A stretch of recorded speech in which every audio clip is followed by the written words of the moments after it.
Sure. Probably want to get these folks too. Okay, I just have a couple of questions. Hi. How are you? It might be best if I ask you all the questions. So I'm Julia, by the way. What's your name? Rebecca Cunningham, nice to meet you. Rebecca. Hi. Hi. Who are you reporting from for campus? The Michigan Daily. Yes. Awesome. So I was really Thanks just for coming. wondering. Yeah. Do you mind if I? You want me to turn down the quote channel? you on an article if that's Sure. okay? Turn down. Yeah, okay. Yep, sounds good. You're good. I was Oh. talking to that is on.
Test, test, test. Hell yeah, bitches.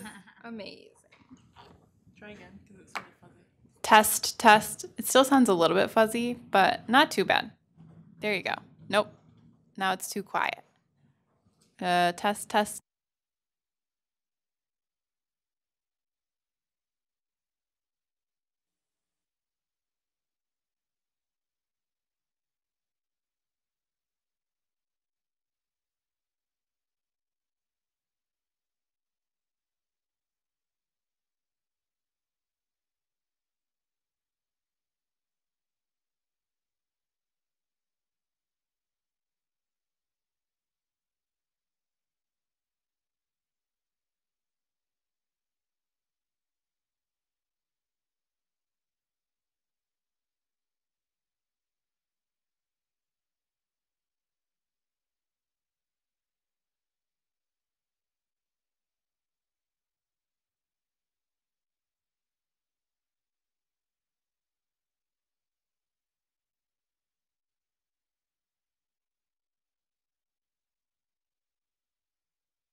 Test 1 2. Test 1 2. Test 1 2. Test 1 2.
Because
I'm on the wrong, like I'm not on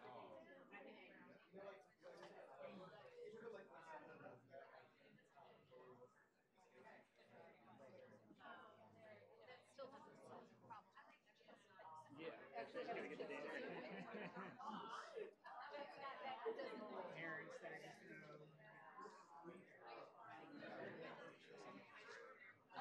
Screen this up?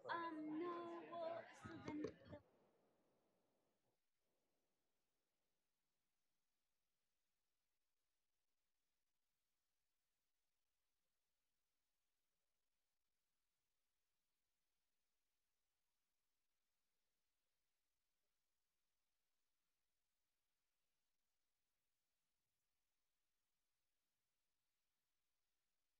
I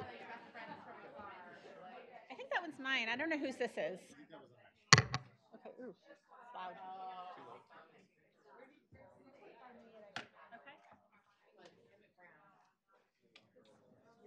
I need a. I do. I do. I work closely with my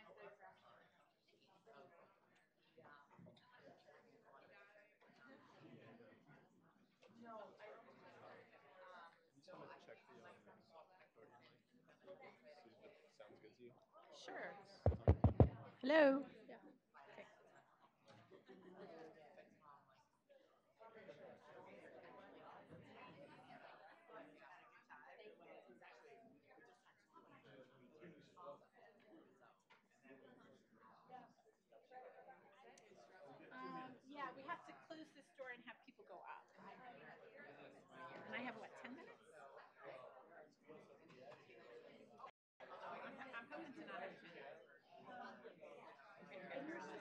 right after. My slide is, if I just didn't go this way? Yeah. Okay. We just put that together.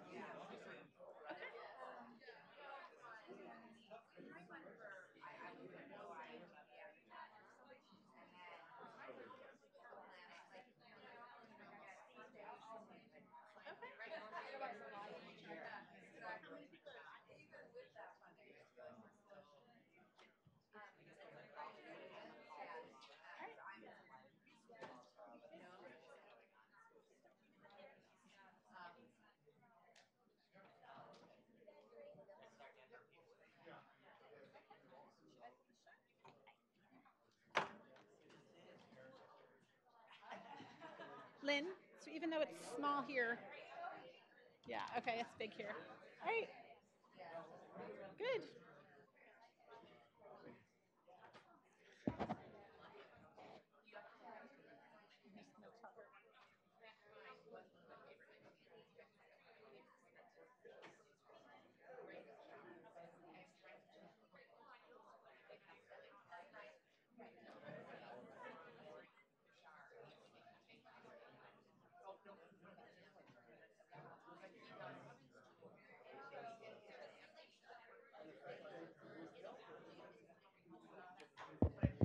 Okay, folks, I think we're going to go ahead and get started.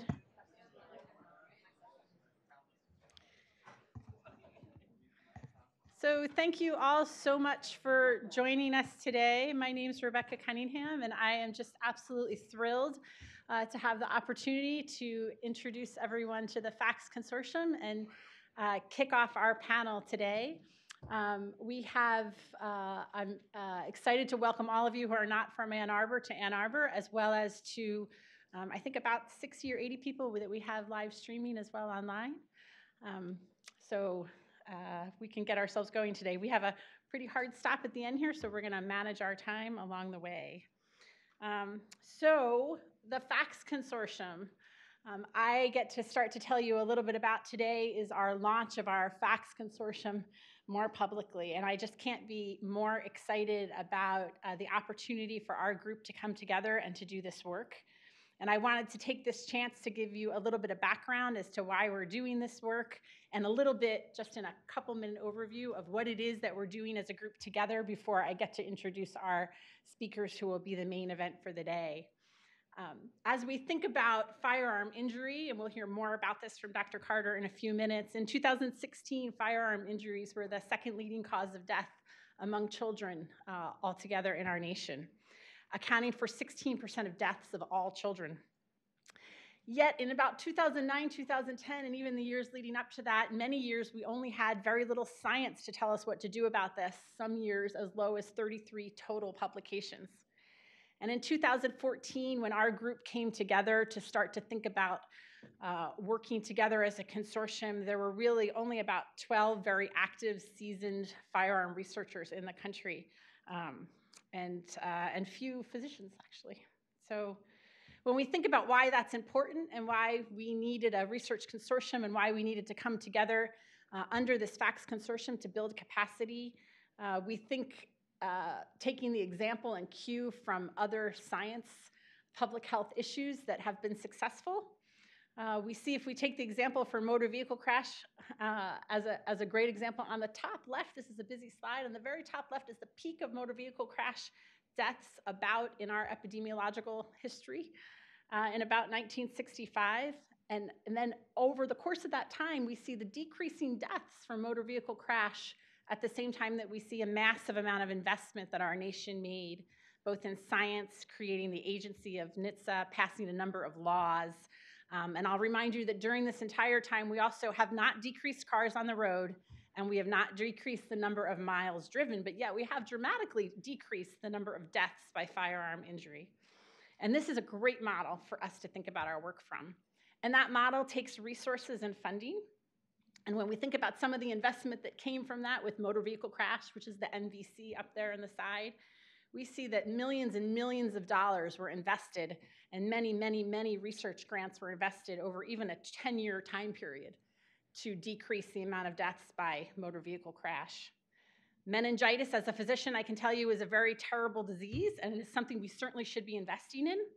Over the same 10-year time period, the NIH, this is a cursory report of NIH reporter, had 75 grants on meningitis to help decrease the deaths, which were about 580 or so from meningitis over that 10-year time period.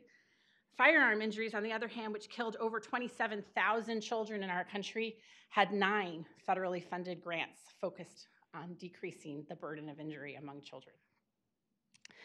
And so now here we are today. The NICHD, we are very grateful for the vision that they had to realize that we needed to rebuild the capacity in the field to create a research, jumpstart the field again from those 12 seasoned researchers that we had, jumpstart publications so that they are way more than 33 ever again in any future year, and created the FACTS Consortium, this R24 funded mechanism. And together with our FACTS Consortium, we bring together over 25 experts in the field, a mix of senior and junior investigators working to build a next generation of researchers to address this problem. Together, we will create a pediatric-specific agenda. We will fund core studies. We will establish a website, which I'll mention briefly, and build a pipeline of junior faculty researchers. We do this bringing together institutions all across, academics from institutions all across the country, north and south and east and west and more rural and less rural, to work together because we know we need everybody's perspectives. We do this with the guidance of a group of stakeholders that represent a broad perspective on firearm injury and firearm ownership, respecting the rights of our citizens to own firearms, with the underlying principle that we do not expect in our work to overall decrease the number of firearms in our country, that we expect that that's a fixed variable, and that there are other good public health methods that we can use to decrease the burden in the meantime of injury and death in the same way that we have with cars. So in this first, is it only 10 months, folks? I think in the first 10 months since our group has started gathering, we have been incredibly busy. We have formed work groups that include a surveillance work group, a primary and secondary prevention work group, an epidemiology work group, a data work group, I think I have them all in, and we have worked to survey the existing risk and protective factors. Thank you, Mark. We have worked to survey the literature and create a number of broad reviews, which should be published early in 2019 to update the field on exactly where we currently stand for the state of the science. We have worked to generate the content expertise to create a pediatric-specific firearm agenda. Any good pediatrician will tell you that children are not small adults. We need our own research agenda to address firearm injuries among children and how those may differ and how children may sit within a context of the family and the environment that they live in. And we have worked for the past year to do that with stakeholder input along the way. Today, thanks to Lainey Rupp, thank you, Lainey, we have launched our firearm website, our child firearm safety website, which is our FACTS website, and I encourage you to go to this site. We are still filling out some of the pieces, but on this you can find details of our team, details of the work that we are doing, and also information about some of the underlying architecture, which we plan to have a repository and archive of much of the data that exists so far on firearm-related injuries to be available for researchers across the country to be able to access and download with the proper permissions, and also as an opportunity for all of you who may do future firearm research to upload your data to this as you develop it along the way so that together as a field we may grow. Some of the other ambitious work that we have planned for the next 4 years, the group is already tired just listening to me think about it after the last year we've worked so hard. We have a number of pilot projects that we will, core projects that our group will work on. Part of the problem for our field is in order to have large, expansive research that could really change the field and change injury, one has to have pilot data and early work going, and there hasn't been enough funds in the field to have that happen so far. And so our group together will work to kick off some projects to help remobilize and energize the field. We have postdoctoral fellowships and internships and students joining us to help increase that pipeline of researchers. And on our website, we also will create curriculum both to inform practitioners as well as to inform other researchers in the field on the education and the body of science around firearm injury prevention, which is a body of science in the same way can be addressed as other fields of injury prevention. And with that, I thank you so much for your attention and join me in my excitement of the launch of this, of our FACTS Consortium, and I would like to introduce our expert panel for the day. And what I'm gonna do is I'm gonna introduce all of the faculty who will be speaking, who will then come up and give their slides, and then we will have time, we will reserve questions after, in a panel format after. And I will say we have one of our last speaker, unfortunately, his plane got delayed some, and so we may have a little pitch hitting for that. But give me the pleasure first of introducing Dr. Carter, who will be our first speaker. Dr. Carter is an assistant professor and a board-certified emergency physician in our emergency department here. His research focuses on firearm injury prevention, specifically the development and implementation of an emergency department-based interventions to decrease substance use and firearm behaviors among high-risk populations.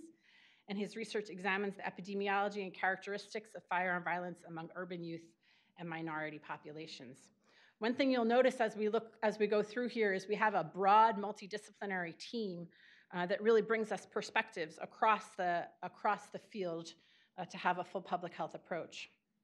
Next, I'm simply thrilled to have Dr. Fred Rivera join us from the West Coast today. He's a professor of pediatrics at the University of Washington. He's worked in the area of violence and injury control and firearm injury, I will say, for 30 years, with many studies focused in the area of firearm prevention. He was instrumental in studies demonstrating the correlation between safe storage of firearms and lower rates of unintentional injury. He's published analysis among the barriers to safe storage counseling among healthcare providers and has evaluated both community and healthcare setting-based safe storage interventions. And then we will have up Dr. Zeoli, who is an associate professor of criminal justice at Michigan State University. Her research focuses on the impact of state-level firearm laws on homicide and the implementation of these policies at the local level. She's primarily interested in firearm policies that restrict high-risk individuals from purchasing and the possession of guns, and those that facilitate the implementation of firearm restriction policies. Finally, I will introduce Dr. Bronis in case he arrives at the last minute here from his delayed flight, and otherwise we will have Mark Zimmerman present his slides, but he is a professor and chair of epidemiology at the Mailman School of Public Health at Columbia and has an extensive background in conducting research in an array of risk factors on firearm-related injuries among children at the individual and the community level. And much of his research has focused on place-based, spatially oriented risk factors for firearm carriage and use among children and youth populations. And with that, I welcome up to the podium Dr. Carter to give us our first overview. Thank you.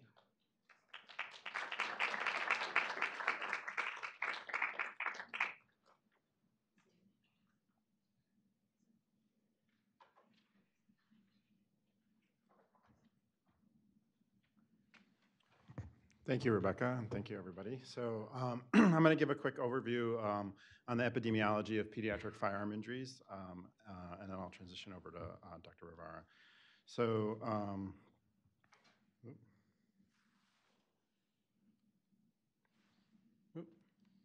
can't see the slides. No.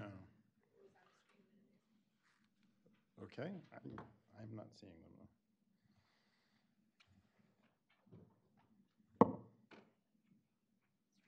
Yeah, I know, but it's not transitioning.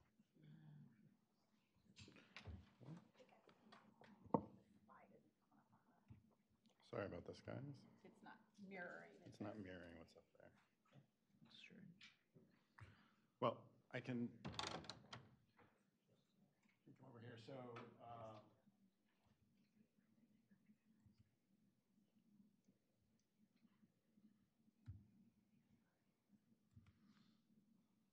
sorry.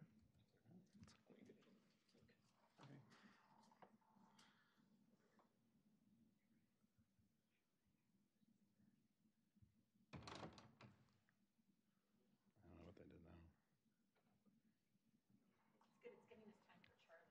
To land his plane, that's right. Is the last presentation open still? Let's see. Okay, let's see here.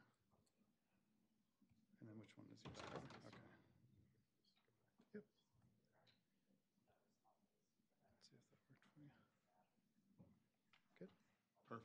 so No much.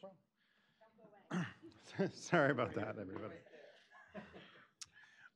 As Rebecca already said, firearm injuries for children and teens are currently the second leading cause of death when you combine suicides, homicides, and unintentional firearm injuries. When we compare children and teens to the adult population, we see some differences in the underlying mechanism. So among adults, suicides represent about 2/3 of firearm-related fatalities. But among children and teens, actually the ratio flips, and about 2/3 of fatalities due to firearms are due to homicides or firearm assaults. About a little less than 1/3 are due to suicide, and then about 5% are due to unintentional or what's classically been termed accidental firearm injuries. If we look over time, we see, and we already saw in the graph that Rebecca presented, the decrease and decline in motor vehicle crash injuries going back to 1950s. This slide starts in the 1980s. The blue the blue line is the trend in motor vehicle crash fatalities, and the orange line is firearm-related fatalities. And you can see that we've had this steady decline in motor vehicle crash fatalities due to a lot of the scientific advancements that we talked about earlier. For the past 10 years, we really haven't made any progress in reducing firearm-related fatalities. And actually, our progress in motor vehicle crash fatalities has been so great that in about a little more than 12 states at this point, firearm-related fatalities have actually overtaken motor vehicle crash fatalities as a leading or a more prominent cause of death among children and teens. When we look at which populations are most at risk among children and teens, we see that older-aged adolescents really are the drivers of the underlying numbers of fatalities. And among that age group of 15 to 19, 1 out of every 5 deaths are due to firearm-related mortality. The reasons underlying firearm mortalities changes depending on the age group that we look at. Unintentional injuries, not surprisingly, are a much more prominent factor among younger age children. And as we get into the adolescent population, we start to see suicide become a much greater factor. As with almost all injuries and at all ages across the spectrum, we see that male children are at higher risk than female children for firearm-related fatalities. And that increases substantially in the adolescent age group. You can't talk about firearm-related injuries without talking about the significant health disparities that exist, especially among racial and ethnic groups. Specifically, we see that there's a significant disparity with African American populations and African American children, driven largely by the significantly higher homicide rate that exists in adolescent African American males. Outside of African American adolescents, we see that a larger driver of trends is suicide-related firearm mortality, although in several of the age groups, it's actually achieving parity with homicide at this point.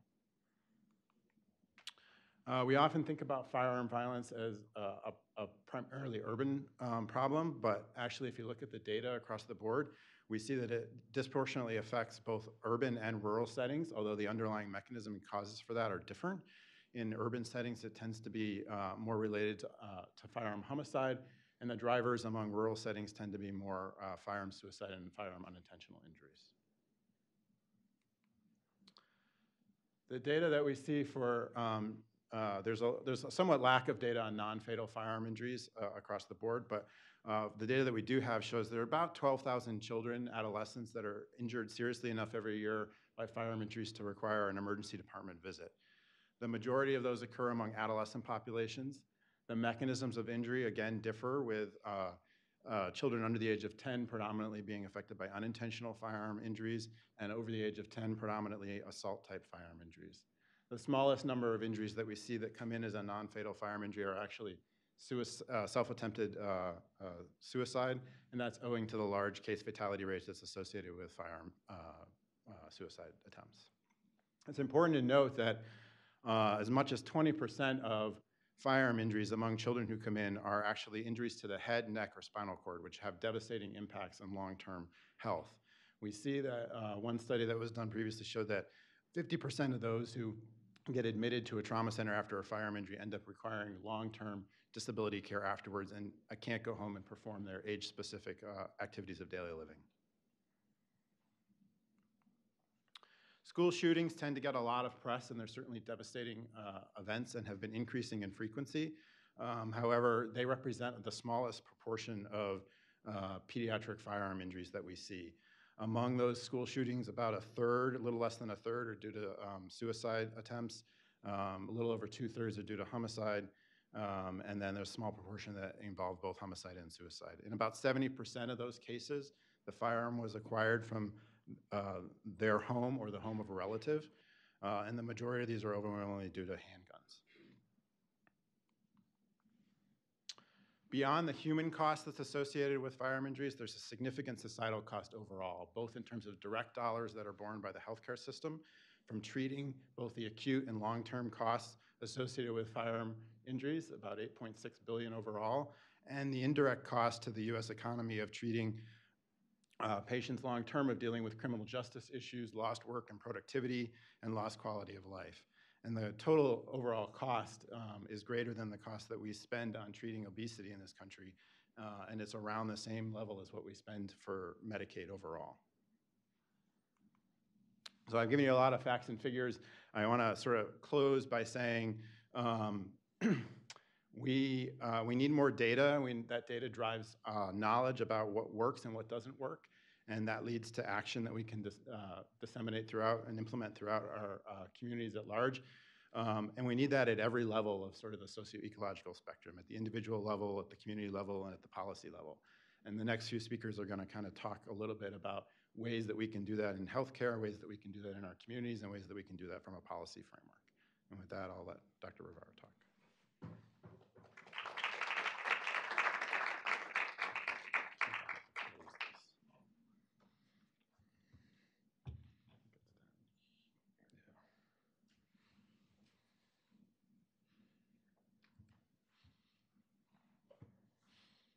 Okay. I can see it here, but not up there. So the reverse. Well, thanks very much for the chance to speak with you today. I think because I'm older than Rebecca, she asked me to speak somewhat about the historical aspects of this whole problem. And what I'd like to try to focus on a little bit is why or how did it come about that firearms came to be viewed as a public health problem? Really, for many years, it was really viewed as a criminal justice problem. I'm glad that April is going to be speaking from the criminal justice standpoint. But it really wasn't viewed necessarily as a health problem. It was certainly not as a public health problem, despite the number of deaths that happen to firearms each year in the United States. He's got to go get help. The first slide is a report that was published in 1966 by the National Academy of Sciences and National Research Council. And so accidental injury, a unsolved problem. And that report didn't say anything about firearms. Didn't say anything really about violence. It was really focused on motor vehicle injuries and particularly trauma care. This report was very instrumental in leading the United States to develop trauma systems. It led to the emergence of the EMS program and to the emergence of trauma centers and trauma systems. And sort of similar to what Rebecca showed before, I looked at 1950 to 1985. I found 177 articles on firearm injuries or guns in PubMed. And then if you look at 1985 to the present, 6,700 articles. And I put 1985 in there as kind of the watershed moment because it was the publication of the report Injury in America, a Continuing Public Health Problem. Many of you younger people probably don't know who Bill Foege is. Bill Foege was the former director of the Centers for Disease Control. It was probably the guy that spearheaded the whole move to eliminate smallpox in the world. He's an incredible guy. And this report was really the first time that people put together what we call unintentional injuries, or you might call accidents, and intentional injuries, the suicides and the homicides. And just pulled out a couple of quotes here from that. Assault of injuries I regard as a crime problem rather than as a health problem. And then talking about suicide, and really the fact that really had been very little focused on the sort of physical and social environmental factors contributing to suicide, part of which are guns. And most of the focus had really been on the individual and the mental health problems. So I really put this in as a watershed moment in us begin to think about firearms as a public health problem. And that led directly to the creation in 1986 of the National the National Center for Injury Prevention and Control. This Injury in America report specifically suggested the creation of this. And it actually turns out, it's kind of a funny story. This was actually created with Department of Transportation money. So Bill Lehman was a congressman from Florida whose daughter had spinal surgery by Dr. Amaya in DC. And Dr. Amaya was very grateful to, Bill Lehman was very grateful to Dr. Amaya for fixing his daughter. So, and I'm told this is a true story. So, Bill Lehman says, what could I do for you? And Dr. Amaya was interested in neurotrauma, one of the first neurosurgeons really interested in neurotrauma. He says, well, we really need to have some funding for injury research. So Lehman took $10 million from the Department of Transportation budget and gave it to the CDC to start the National Center for Injury Prevention and Control. And that's how it started. When it started, it encompassed really both intentional and unintentional injuries. In 1986, they had issued their first funding opportunity announcement, and they first funded grants in 1987. They funded 5 injury research centers around the country, and they also funded grants, including on firearm research. I was really lucky to be associated with Arthur Kellerman, who at that time was an emergency medicine doctor in Memphis. He had been in Seattle. I had been in Memphis. We kind of switched, and he wrote a grant, and I was part of it, to look at the association between home ownership of guns or home access to guns and risk of violent death. This led to a series of publications in the New England Journal of Medicine, and Mark Rosenberg, who at that time was the director of the NCIPC, really talked a lot about firearms and the role of them in the public health. And this is kind of the sequence of publications in the New England Journal. John Sloan was a fellow funded by our Injury Center grant. He did these 2 studies comparing Seattle to Vancouver, British Columbia. They're very similar cities, separated by 140 miles, but live on different sides of the border. And so in Vancouver, there are pretty strict rules about ownership of guns, particularly handguns. In Seattle, state of Washington, very little rules at that time. And it showed that in Vancouver and Seattle, there were higher firearm homicides and suicide rates, and overall higher homicide rates, really all due to that difference between gun and non-gun homicides. And then in 1992, we published the first part of the case control studies with Kellerman on suicide in the home in relation to gun ownership. In 93, gun ownership and the risk of homicides in the home. In 1996, we did a study on injuries to firearms in 3 cities, Cleveland, Memphis, and Seattle. Well, it created some backlash. It created a big backlash. In 1989, the NRA, in their American Rifleman magazine, carried a story about the Sloan Vancouver-Seattle papers and called on members to write the Assistant Secretary for Health about use of tax dollars to conduct anti-gun pseudoscientific studies disguised as research, published in the New England Journal of Medicine.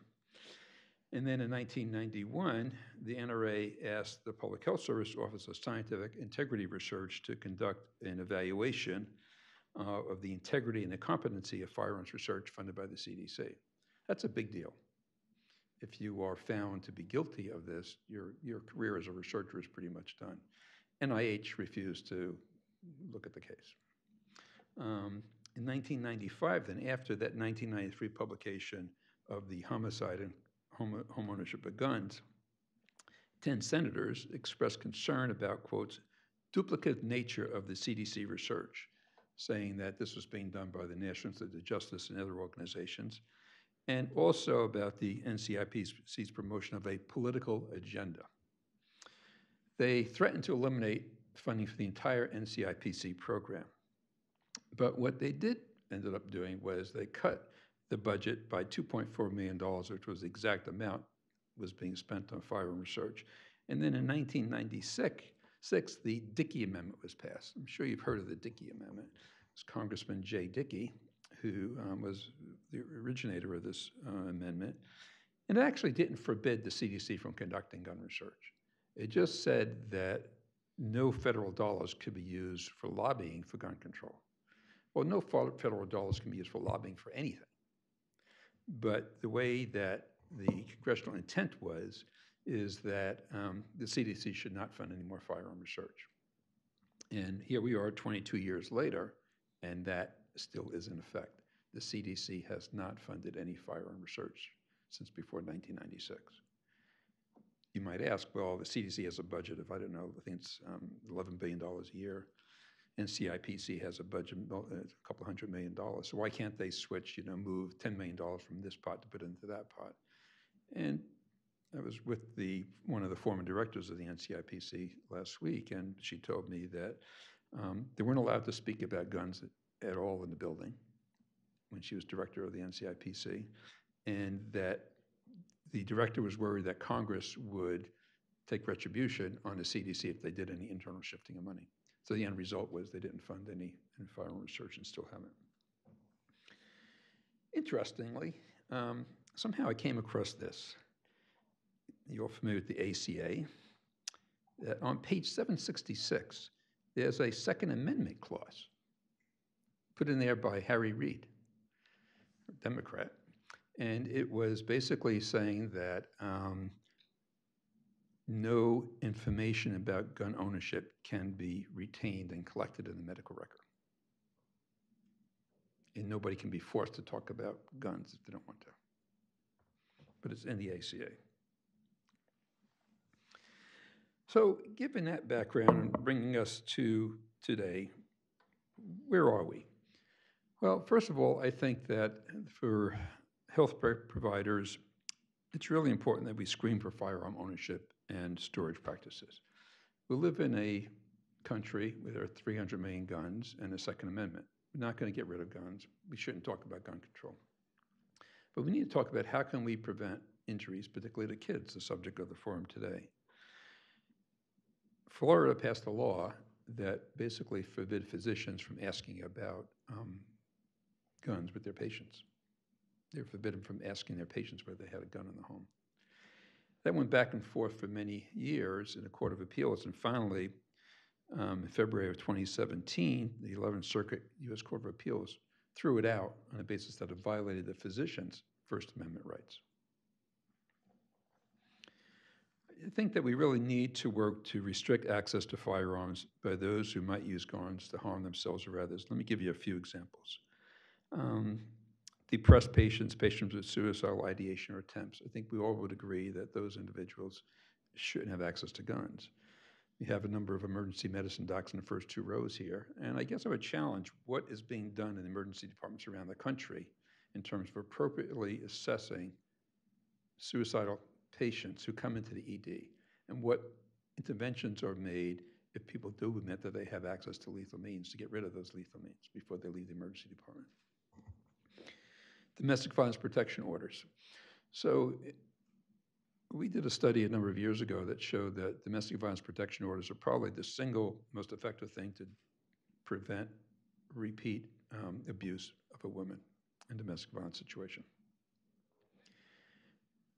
In our state, there is a checkbox that the women, when they file for a protection order, can check off whether or not the assailant has a gun or not.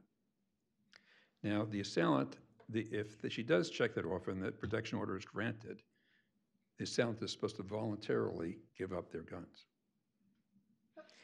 In King County in 2017, King County, Washington, where Seattle is, out of something like 150 protection orders, there were only like 15 times was the gun actually voluntarily taken in. And there aren't any police going out to get the guns. So again, I think that comes back to us as health providers is, are we counseling victims of intimate partner violence to get a protection order and to make sure if the protection order is issued that the gun is removed.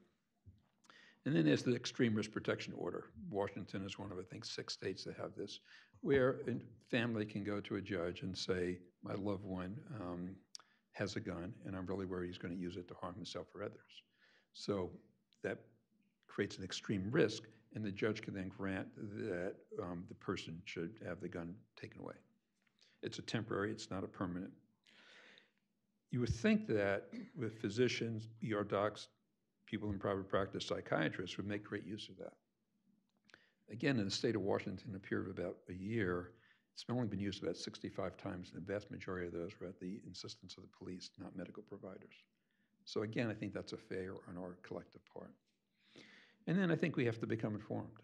I think nothing's going to happen at the federal level in terms of legislation, but there's a lot of action at the state level. In our own state, we have an initiative, 1639 is coming up in a couple of weeks, which would change a number of the laws related to guns. In the state of Washington, you have to be 21 to buy a handgun, but only 18 to buy an AR-15. And so one of the parts of that bill is to change that.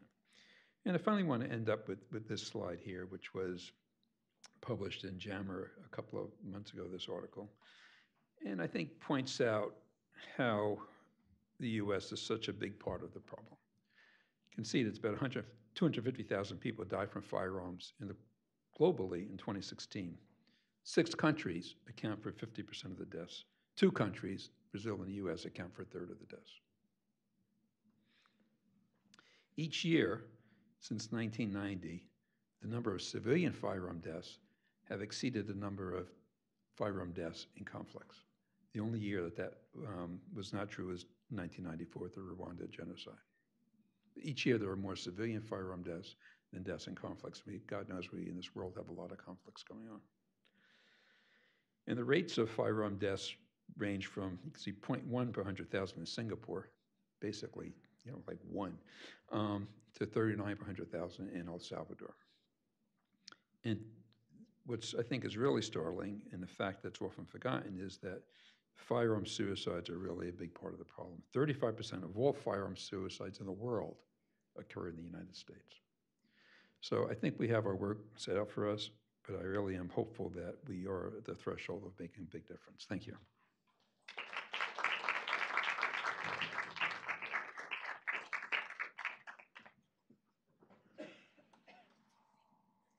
Oh, you're just going to do it for me?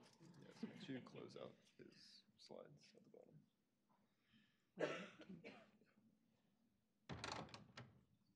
I'm that one.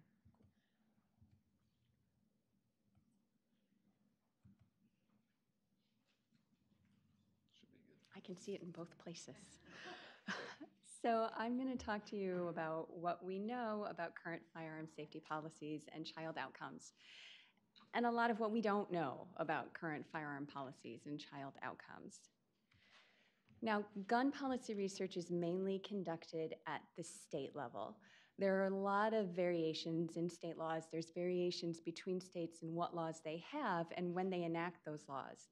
And gun violence policy researchers are able to take advantage of those variations to test for associations with outcomes.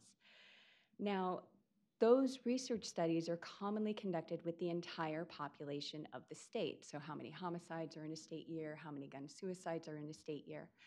And very few actually look at pediatric populations.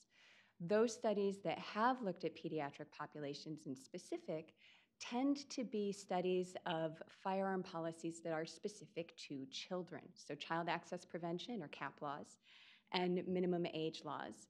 And when we think about ecological studies, these ecological level studies, they're limited. Our ability to make causal inferences is quite limited. So when we can point to a law and say, this law is intended to affect this specific population in this way, and then test that specific population for that outcome, then we have a kind of a stronger argument to make when we interpret any associations that we find. Consequently, we're not testing these broader firearm policies on our child outcomes. And as we heard earlier, children are not just tinier adults, and the results may differ when looking at entire populations versus looking specifically at our pediatric population. So gaps in our knowledge abound. So child access prevention policies. It's funny giving this presentation in front of Fred Rivera, who's done much more of this particular research than I, but CAP laws vary from state to state.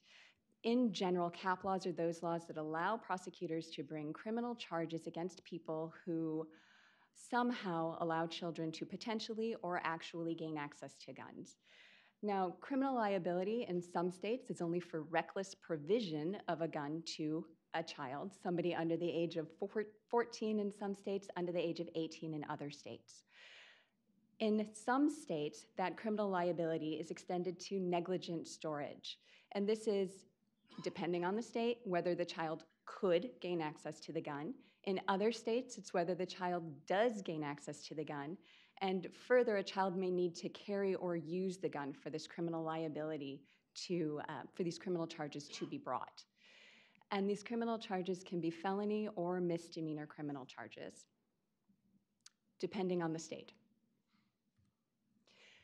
So there are some really rigorous research studies, state-level interrupted time series designs that have looked at unintentional firearm deaths among children and firearm suicides among children in association with these cap laws. And we do see a 17 to 23% reduction in unintentional firearm deaths in those under the age of 15.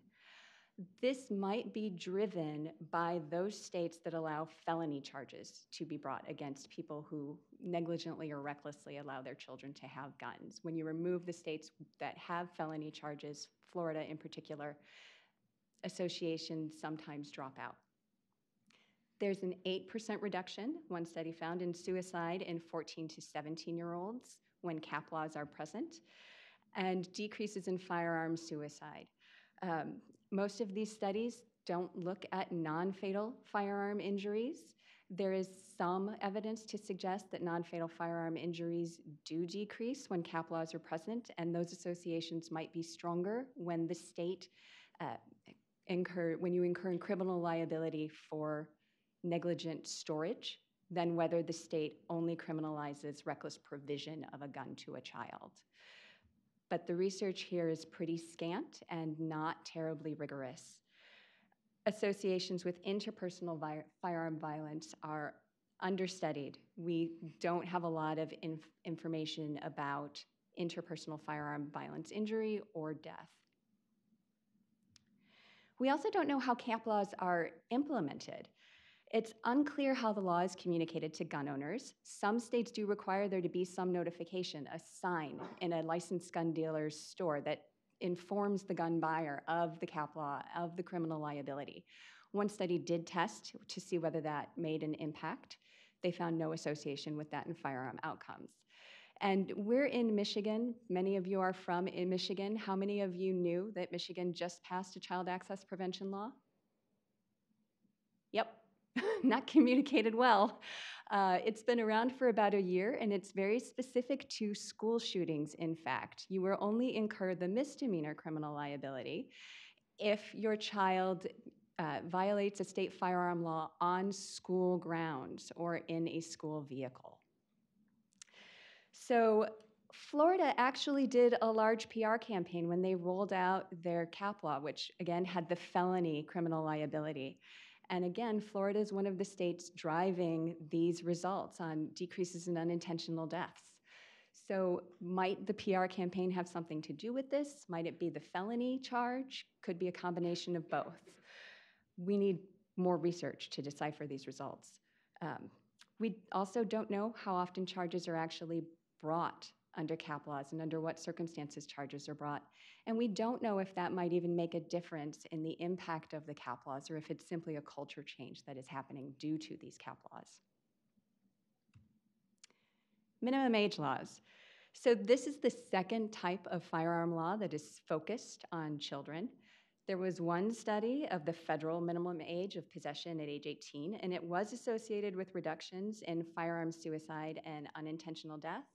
There have been a couple of studies that looked at state minimum age laws, age 18 or age 21 for purchase or possession, and none of those studies found any association with the fatal firearm violence outcomes, homicide, suicide, or unintentional death.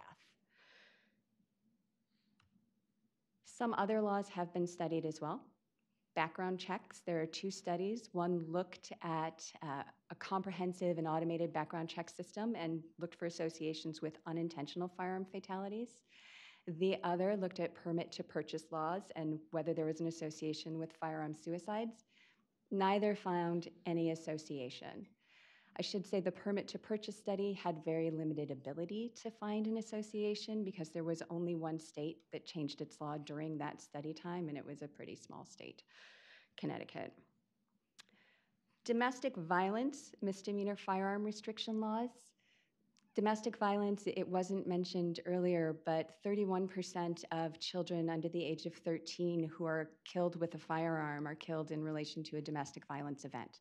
So domestic violence is one of those places where we really might make a difference with our domestic violence restraining order firearm restrictions. None of those have been tested on these pediatric populations. One study did look at the federal domestic violence misdemeanor firearm restriction, and it did find that there was a reduction in homicide for familial children and separately for familial male children. However, this state used a relational definition for children, and there were no age bounds.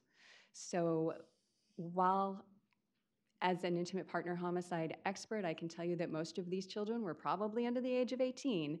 This study doesn't give us that information. It doesn't give us any of the descriptive statistics we would need to really look at that.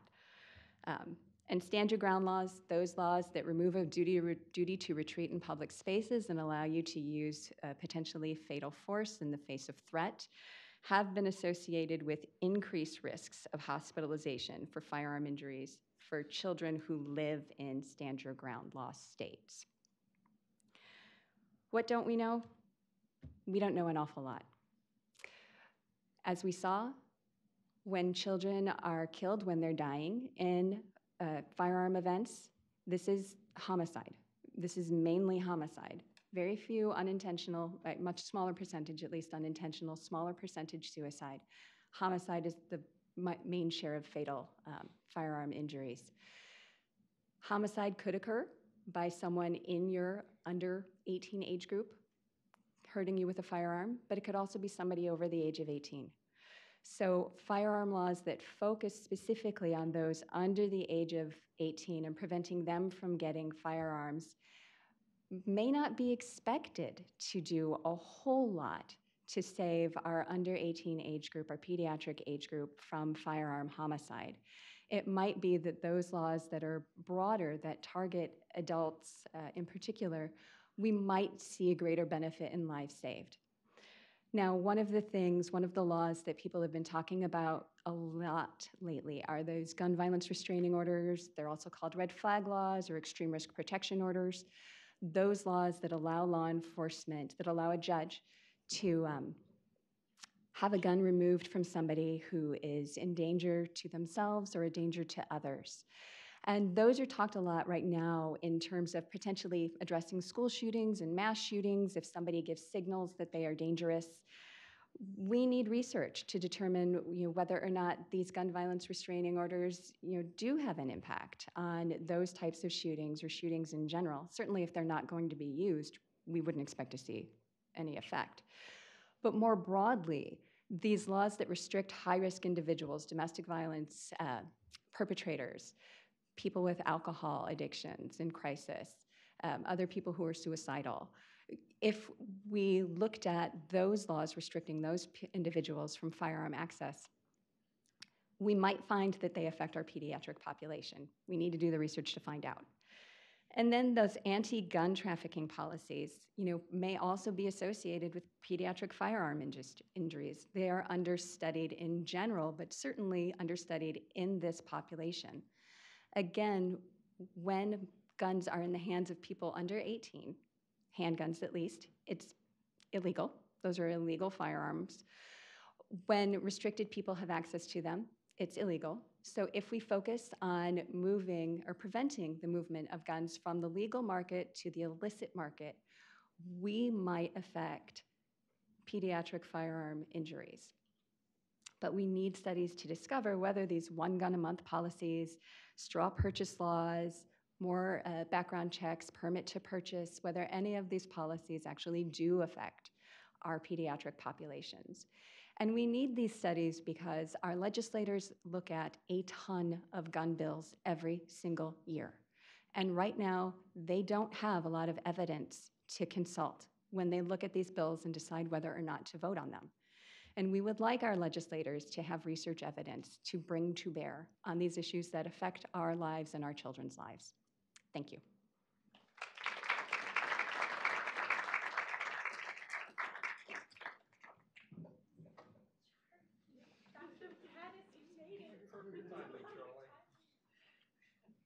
Hi. We're all set? No. Oh, sorry. Apologize. So I'm sorry to upset you, but this is not Mark Zimmerman giving this talk. I know how much you guys want that. No. I'm sure he would have given it fantastically, though. I'm Charlie Brannis. I'm with Columbia. I'm very pleased to be here, even though it's a very last minute.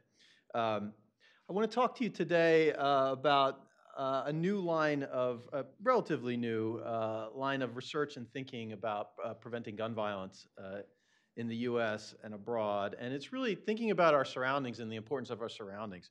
And we've always, in epidemiology and public health, we're always taught about the relationship of people, pathogens, and places.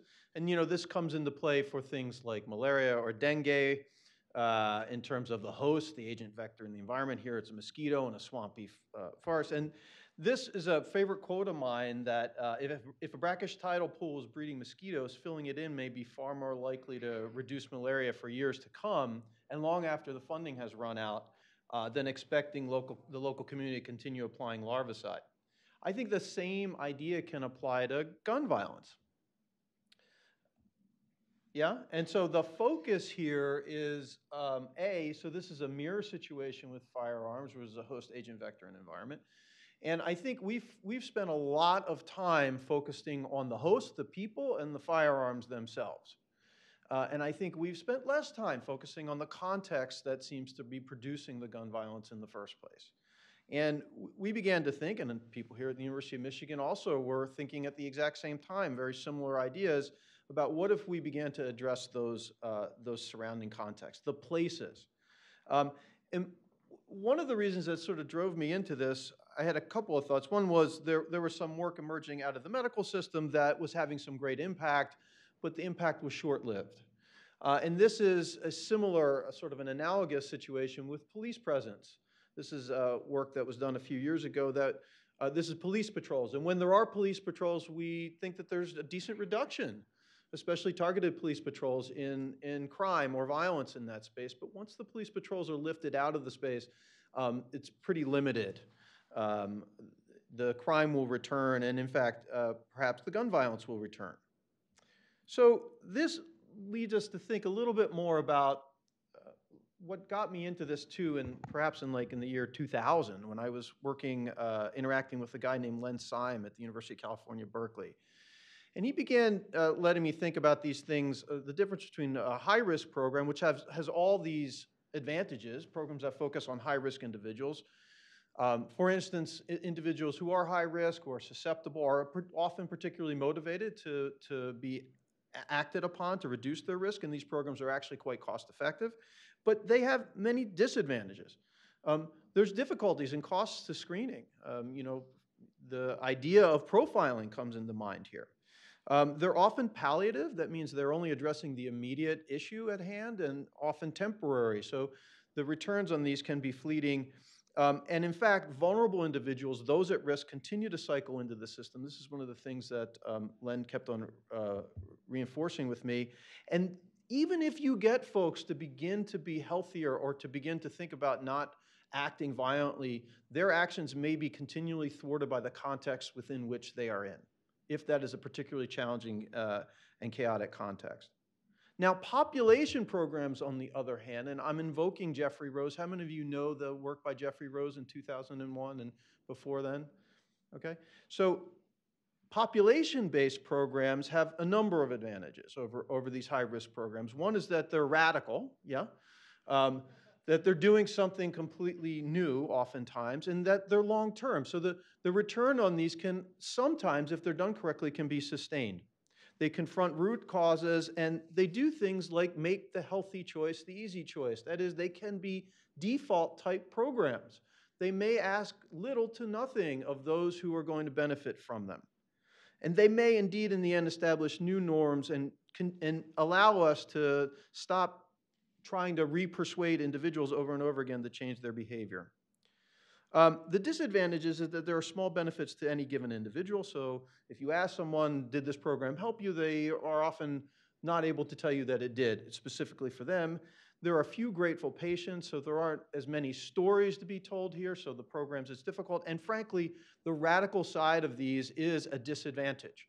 So it's very difficult to change thinking and move away from high-risk populations, but from high-risk programs to population-based programs. But I'm going to quote Len and say that these programs that focus on things like places, which I want to talk about just a little bit here, and structural dimensions can actually influence the lives of more people and for longer periods of time than these individually based programs.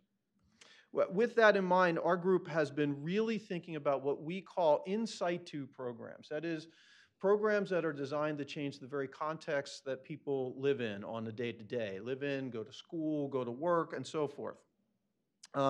These are programs that are not designed to relocate individuals.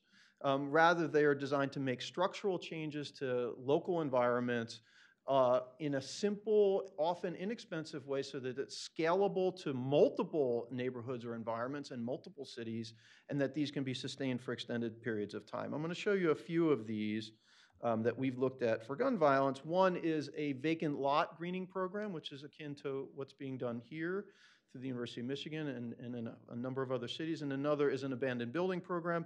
And what we find is that when you alter these spaces with some pretty simple fixes, gun violence goes down. Now, this is early quasi-experimental and observational work. Gun violence goes down, we found, from anywhere from 5 to 39%. And even with the small return, the cost of gun violence is incredibly high relative to the low cost of these programs. So that for every dollar in, it can reduce anywhere from 25 to hundreds of dollars in return.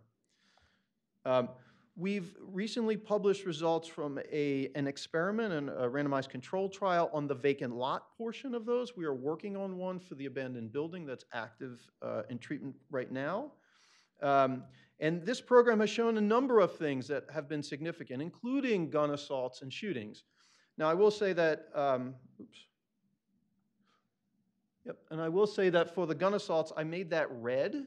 So gun assaults are when anyone threatens someone with a firearm, whether they're shot or not. Shootings are when someone's actually injured. And so when you account for, there's a number of different outcomes here in this trial, when you account for the correlation between them and the multiple testing adjustments, gun assaults, which are on the borderline, actually probably are not statistically significant anymore, so I need to say that.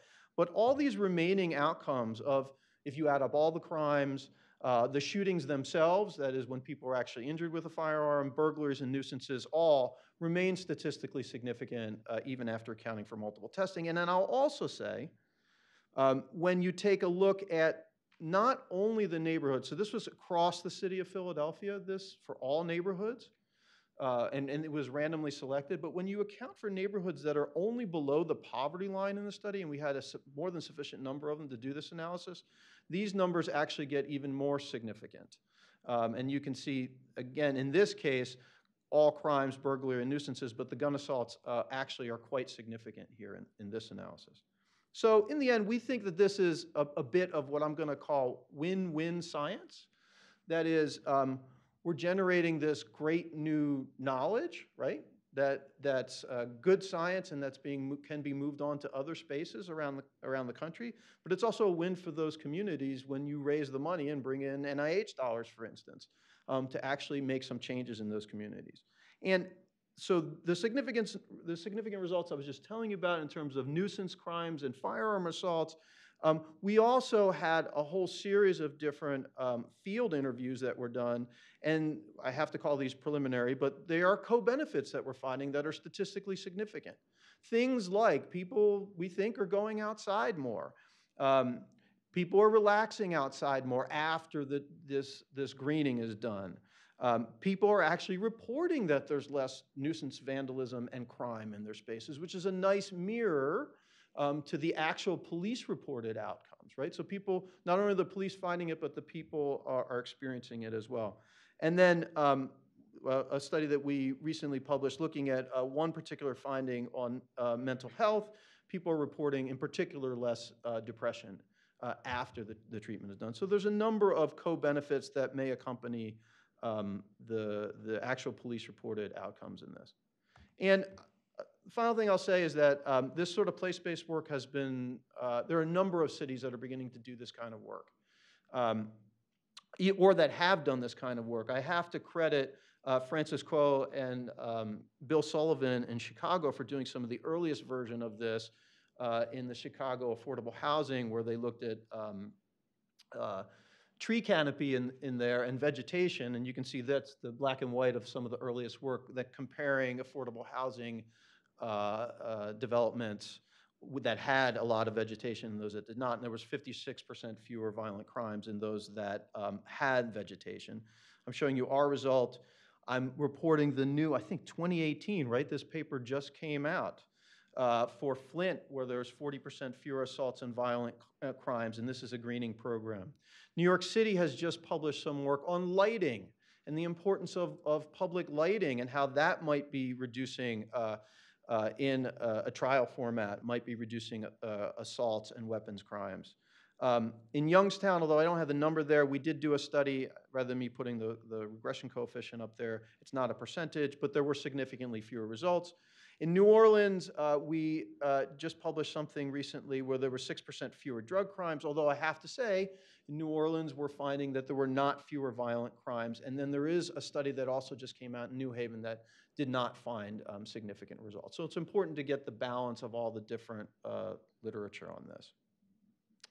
And it's 5 o'clock. That was my 10 minutes. I'm just going to leave you with a picture of one of our green spaces in the city of Philadelphia that I snapped only a couple weeks ago. Thank you.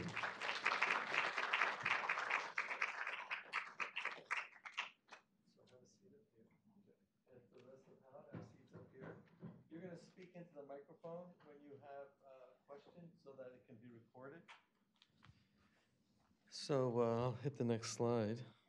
I will introduce myself. I'm Mark Zimmerman. I'm also involved with FACS. I'm a professor here in the School of Public Health, and I've been charged with leading moderating the questions, and I have a few canned questions. A couple of rules. One, we have to be out of here at a very sharp 5:15 because there's another group coming in. So I'm going to make sure that we get all that in. Number two is if you have a question, there is somebody who will have a microphone to hand to you. Because this is being both recorded and streamed, we need you to speak in the microphone so other people can hear it. That goes for you guys too. When you answer a question, please speak into the microphone, okay? So, having said all that, are there any questions? I have a couple of canned questions if there are none, but I hope some folks might have any questions for anybody. Yes. Microphone is on its way. What would be a good way for the individual to get involved in sort of a place-based renovation or like adding vegetation or lighting or something like that? How can that be done on an individual level? Do you mean you as someone in a university or a local community member, or either? Both, yeah. So I think one of the great opportunities, and the way we learned about the programs we're studying, is because someone in the community said, hey, you know, we just decided to do one of these, to green a lot, to make a pocket park, to plant some trees, to install our own lighting, and we think it's making a difference. And I think identifying a lot of those programs and bringing them to light would be helpful to the scientific community. But I think, on the other hand, if there's good science behind some of this, perhaps transitioning into more of an advocacy role that maybe some of the scientific community is less inclined to do would be very helpful. I'll also add, if you're here at the University of Michigan, Allison, can you just raise your hand? Contact Allison Rosinski. We could probably get you hooked up either in Flint, or if you're from Ohio, we could connect you up in Youngstown, Ohio. There are places and opportunities if you want to do this as personally for yourself. Anybody else? Any other questions? Yeah. I have have a couple of questions. My first question is for Dr. Branis. In your studies, when you were looking at community members and asking them how or the impact on their mental health and those other questions, how did you measure those questions, and or how did you ask them if you were doing a survey? Yeah, so we had, it was a 5-wave survey where folks were randomly, so I have to say the lots that were treated were randomly chosen across the city, and then they were randomly assigned to the 3 different groups. Within the clusters, little quarter-mile clusters that each group of lots was in, we then walked around and found 4 people, 4 or 5, to interview over 4 or 5 waves. Okay. And for the mental health, it was a Kessler 6 scale. So it was a standardized scale that was used. I mean, it is a screener, so it's not as if we brought folks into the clinics to determine, to do a full mental health workup on them. Okay. So it's preliminary information, but it's an important first step in showing, I think, that perhaps this kind of exposure to green space, new green space, may have an effect on mental health. Okay. And then my second question is, as a soon-to-be pediatrician, what are some ways that I can start to get involved or kind of advocate for my patients in the coming years? There are a number of things I think you can do. First of all, I think incorporating routinely asking about guns in the home as an important part of your regular well-child visits, particularly if you're seeing adolescents. I think it's an important question. The other thing is that at our hospital, after we had a school shooting, our senior vice president, who lost a niece in that shooting, we started a gun lock giveaway program. And our hospital has events around the state. They're usually held in sporting goods stores that sell guns. But we give away gun lock boxes or trigger locks, and we give away 400 or 500 of these things at a shot. People line up for about 3 or 4 hours before the event to get these things. And we've done some surveys then, calling these people about 2 to 4 weeks afterwards, and finding out that they, in fact, are using these devices. So I think that's another way for you as a prominent member of your community can really have an effect. Thank you. Anybody else? We have 10 minutes behind you. Thanks. Yeah, I'm wondering if the public health threat kind of angle has been kind of given up. Has the battle for, and the phrase gun control seems to be such a buzzword that perhaps it needs to be replaced with a less, more neutral kind of affective phrase to it. But it just seems to me that background checks and licensing and the illegal gun area it's kind of been set aside by the groups that are trying to get a sane kind of answer to our problem here in America, and I'm wondering your impressions on that. I'll spot, and then I'm sure my other panelists will want to say something. I mean, I think that we really don't use word gun control anymore. I think for a lot of reasons. First of all, what does it mean? Secondly, it is a kind of a hot trigger phrase. I think that we really focus more on the whole issue of recognizing that firearms are a large health problem, a large public health problem, and how might we be able to reduce that by figuring out how to reduce access to guns by people who are going to harm themselves or others. So I think that's really where a lot of the legislation is, where a lot of the education is, a lot of the work has been done. And it's all, I think, being done in terms of legislation is at the state level or even smaller city level, not at the federal level. Yeah, I was going to say, April.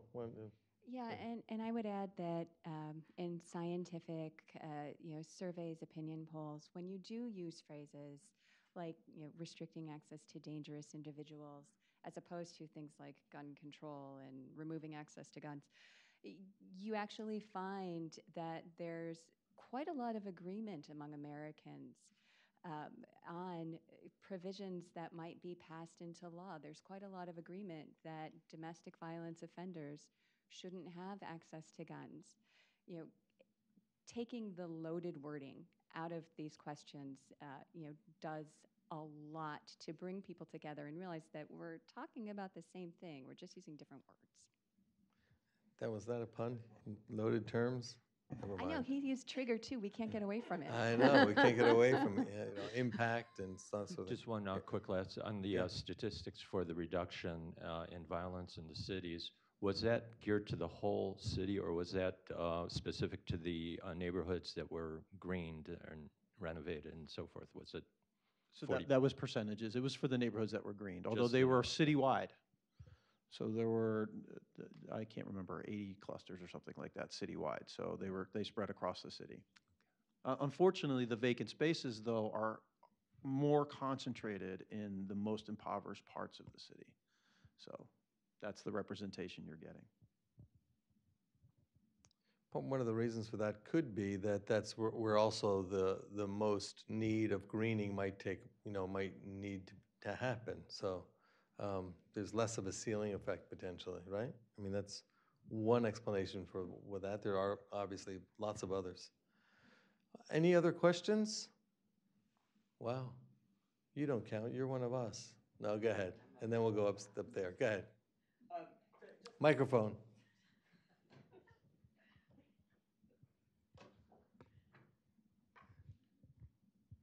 Yeah, I'm just curious with the whole greening stuff. Has there been any city that has taken that up alone outside of the research environment to say, hey, because there's a lot of evidence now that's been building that it works, but do people say they're going to do it politically? And what is their associated cost with a city saying, okay, I want to green up my blighted areas? I think there are many cities that have taken a focused interest on it. So it's been interesting that the group we worked with in Philadelphia, the Pennsylvania Horticultural Society, is connected up with Keep America Beautiful. And KAB has been a conduit to cities across the U.S. Now, really, only a handful have then transitioned to really put it into action. For instance, the work that we did that we're starting, I shouldn't even say that we're doing, right? So this is Tulane University that's leading this work along with the city of New Orleans, but that came out of work that we were doing, that the University of Michigan was doing, that they noticed and wanted to put forward. Columbus, Ohio is another good example of a city that's going to be launching some of this. Milwaukee is another good example of a city. Now, many cities do have these programs in general, programs that will deal with blight remediation, as it's often a blight ordinance. But they haven't been as, I guess, institutionalized over the long term as they could be. A couple of other things just relating to that. One is I think Detroit just got $100 million to do this very work. I don't know who funded it, but I think it was a local foundation. I think it was the Wilson Foundation did that so yeah, this is happening big time. Not all states have a land grant law, which allows the states to take over abandoned properties, and there's laws about how long it has to be abandoned and whatnot. But more and more states are getting into the game, and more cities are starting to do that kind of work. So just to add on to what Charlie was saying, there's a question back there. We have like basically 2 minutes, so talk quick. Answerers, panelists. So, like with laws like the extreme risk protection orders, how are those laws kind of like that information like disseminated to like interested parties? And what are like some of your recommendations to like let like CAPS laws or whatever like get to the interested parties like effectively? In 1 minute or less. Okay. So the gun violence restraining orders, we don't know how states are communicating that gun violence restraining orders exist to those who might petition for them. And it differs from state to state on who can petition for them. In some states, only law enforcement can, or people in the criminal justice system. In some states, family members can. In Maryland, I think it's the only state that mental health professionals can. So how they're finding out, I'd love to know. Particularly law enforcement. Can they get the message about CAP laws and gun violence restraining orders out better. Certainly, we might look to see how Florida did it with their cap law, but I don't know that I have time to go into much more. You have 2 minutes. Go ahead. Oh, I do? It was 5:13, and we have a 5:15. And by the way, at 5:15, everybody has to run, okay? Run outside to the reception, which is down the other end of the hall. It's going to be right out front, the reception right here. So continuing the conversation, but go ahead, take another minute. Okay, so so with these gun violence prevention orders, we know that California, their law passed a couple of years ago, and you know, they haven't seen a whole lot of movement. We just heard it was Washington, you know, that hasn't seen a whole lot of people getting gun violence restraining orders. Oregon seems to be on the right track for people petitioning for gun violence restraining orders. And I don't know yet whether that's law enforcement or family members or how that is working. But with gun violence restraining orders, there are a couple of mass shootings that we in particular think might have been prevented had this been a tool that law enforcement was able to use. So certainly the message does need to get out. Having said that, it's a beginning of changing a culture. When we first passed seatbelt laws, not everybody was wearing them, but today, kids don't get into a car without buckling a seatbelt without even thinking about it. So maybe, even though they're not being implemented right now, at least it's starting to crack the door open to allow us to, you know, maybe have more campaigns about it and make people more aware of what's going on so that they can be more used. Some of them, the fingers crossed on that for sure. Okay, it's 5:15, everybody. Thank you so much for attending.